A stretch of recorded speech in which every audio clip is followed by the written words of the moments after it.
Now, have you ever come across a fish tank that just can't keep fish?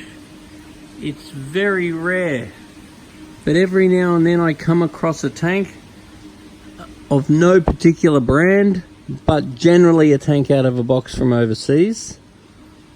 Normally not an Australian-made tank, yet the issue I am addressing is possible with any tank.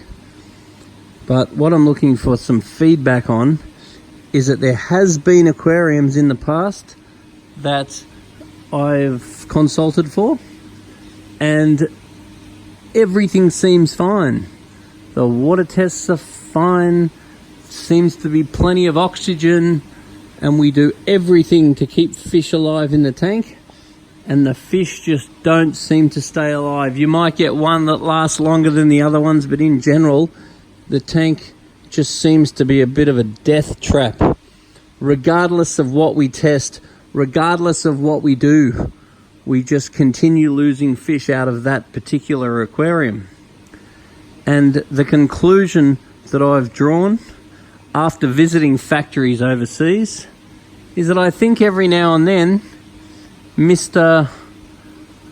Guy that makes the fish tank somewhere overseas, maybe the standard silicon has run out, and maybe he's toddled off down to the hardware and he's bought himself some silicon to keep making the fish tanks, but maybe it's the wrong silicon. Maybe it's a shower silicon that has anti-mold agents in it, and then Mr. Fish Tank Maker overseas makes the fish tank, throws it in a box, and it's maybe made out of the wrong silicon.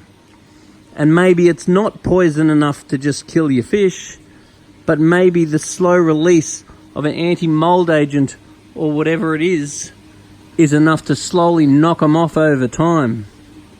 So anyway, put a little note down the bottom of this video.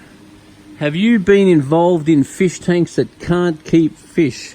And do you think that it's possible that on the particular day that they made your particular tank, that they used the wrong silicon? Anyway, put a little note on the bottom and let me know your thoughts.